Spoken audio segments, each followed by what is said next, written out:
Alright, hello everybody, my name is Sot.Kaizen, otherwise better known as I am Kaizen, and this is going to be my first introduction video, otherwise known as my year zero. I figured I'd start doing this a little earlier before I actually start posting a little more, to give a little showcase. Heavily inspired by my friend Sun Manga King on YouTube now. Consider checking him out, and he's been a huge inspiration for me doing this, so let's start this. To begin, we got Absolute Batman issue 1. This is a 7th print, and currently my favorite Absolute line in the DC series right now. Everything about this series has just been phenomenal. Scott Snyder and Nick Dragotta, they're the goats. Next up, we got Batman Annual issue 1, cover A. This was a phenomenal one-shot, an annual that I first picked up, my first one ever. This was so crazy. In fact, I had to pick up the Nick Dragotta cover. This cover is insane. I don't even know how to explain it. Just phenomenal. Going through some of these comics a little bit quicker, I got Absolute Evil, the first ever one-shot in the Absolute universe. This was a jaw-dropper. When you saw certain character get knocked off, that was pretty crazy. And the introduction of a really fan favorite at the end of this.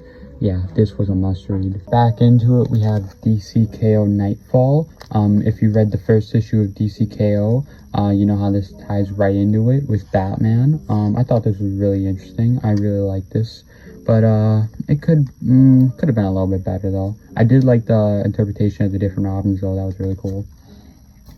Next up, we have DC's Blackest Night, a 2009 8-issue miniseries. This is an OG. If you know anything about the Lantern Corps, this is a must-read. I cannot wait to finish collecting this one. And finally, for the comic side of things, we got Year of the Villain Joker, a John Carpenter original story, and I was a little confused at first where this was going, but then I like how it had the play on the Joker being Batman and then having a little sidekick. The ending was very wholesome. Now, stepping away from the comics, I want to go into more of the physical media, starting in the video games. I'm a huge fan of video games. I do collect some of the OG cases and stuff, even though I don't have these consoles anymore.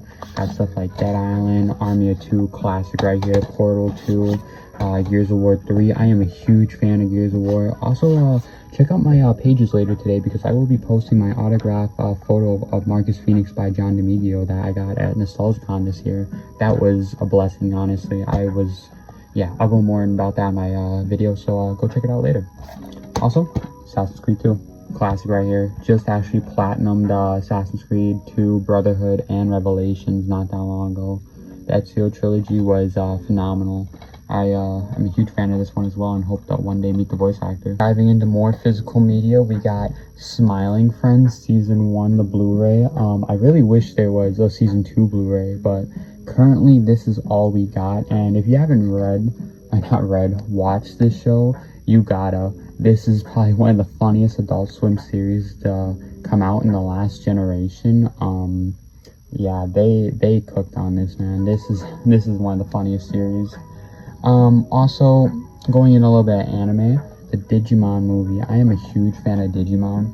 Can't see it here, but I got a little Agumon. Yes, sir. Yes, sir. This is possibly one of my most impactful nostalgic shows that had a huge impact to me growing up, and yeah, I really wanted to share that one. Next up, a classic right here, Starsky and Hutch. I love this movie right here. This explains enough about me. If you know about me, I love this series. I used to have the game for it too. I do have the game actually. I just don't have the physical case right on me right now. I gotta go dig it out of storage.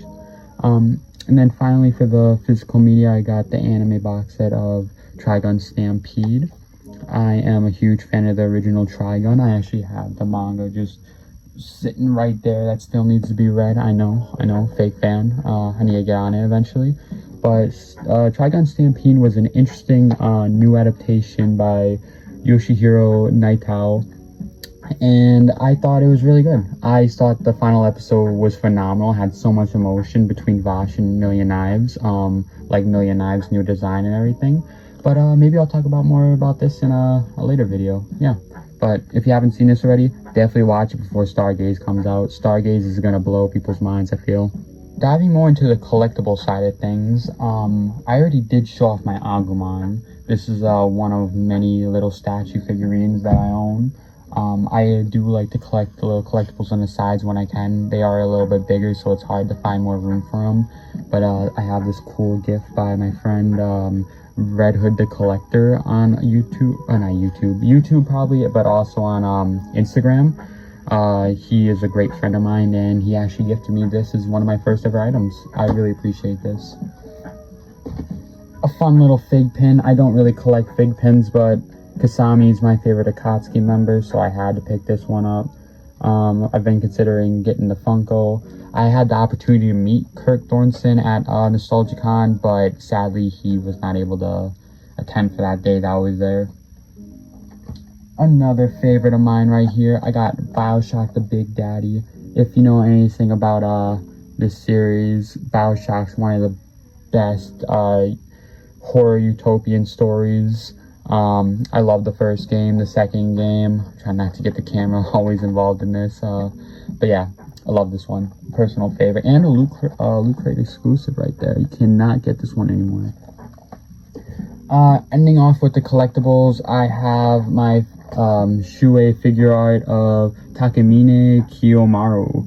If you've seen Zatch Bell or Gasha Bell in Japanese, this is a great series that used to be on Cartoon Network. For the longest time, I could not figure out what this show was. And thankfully, after a lot of lost media archives and stuff like that, I was able to find it again. And it's honestly a blessing. I have this one in box, but Gosh is actually out of box, and I currently have him in storage too. So maybe I'll do a little rundown because I do have the DVDs of the 2 films that were adapted into a Blu-ray. Alright, now diving more into the literature side of things, we have some hardcovers I want to show off, starting with the Ghost in the Shell Deluxe Edition by Shigeru Masamune. This is a phenomenal hardcover. If you want to learn more about the Ghost in the Shell universe, definitely start here. I do have the comics for 1.5, but I do not have anything for 2 currently. I hope to do eventually a large retrospective about the series because I really love Ghost in the Shell and I'm very excited for the remake. Next up we have Alan Moore and David Gibson's Watchmen Deluxe Edition.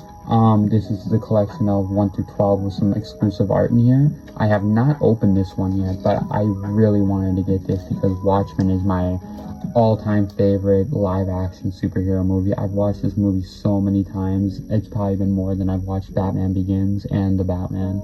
This is phenomenal, and I cannot wait to read the original story and this high-definition art.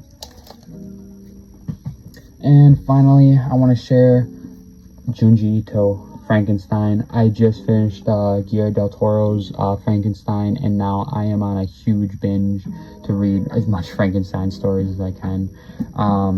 I decided to pick up this one for my collection. As you can see, I have a lot of Junji Ito, and I still need to collect a lot more. But I really wanted to see how he would interpret this story because the movie was more of a very interesting, more correct adaptation of it, as you would say. And this seems so good so far. I'm about only halfway through. And it's not perfectly accurate, but as a Junji Ito original, I think it's not that bad. The final thing I want to share today is my autograph collection. So if you know me, I personally have been getting a lot of autographs these last couple years, and I want to take more time to share them because I only really do one and done posts usually, but I really do appreciate these signatures that I get from the artists and voice actors who put a lot of time and effort into their work. Starting with Shin Shemmel and Cynthia Crane. I originally got this Cynthia Crane auto from Bambox back in the day when they were doing this thing called Bamboxes, and I got lucky to get this. So it was only right that when I saw Shin Shemmel at my first ever Anime 414, I had to get this doubled up with a little certification on the side too. This is personally one of my most prized possessions right here. I love them. And another one, this personal art by Sunny Straight. I was lucky enough to meet him also at my first ever Anime 414, and I was lucky enough to tell him these were my two favorite characters, so he did the honor of doing a Koro Sensei. Take a look at that. It's so beautiful. All this art was done by him too. Sunny Straight is a legend. If you don't know who he is the voice of Usopp, Krillin, Koro Sensei, and many other iconic characters. Alright, and that officially concludes the Year Zero introduction video to I Am Kaizen, or Sot.Kaizen, which is me. And I hope you guys enjoyed. I don't know how well this will turn out, but I really wanted to do this because my homie Sun Manga King was really expressing how much he would like to see this, so I hope I did really well. I'm not sure how many people actually check this out, but I hope you guys will join me for the ride. Make sure to check out my socials at Sot.Kaizen and Sot.Collects on Instagram, and also check out Sot.Kaizen on YouTube. And yeah, if you aren't already, make sure to give this main page, I Am Kaizen, a follow. And thank you guys for everything. Thanks for watching, and I hope you guys have a blessed day and happy holidays.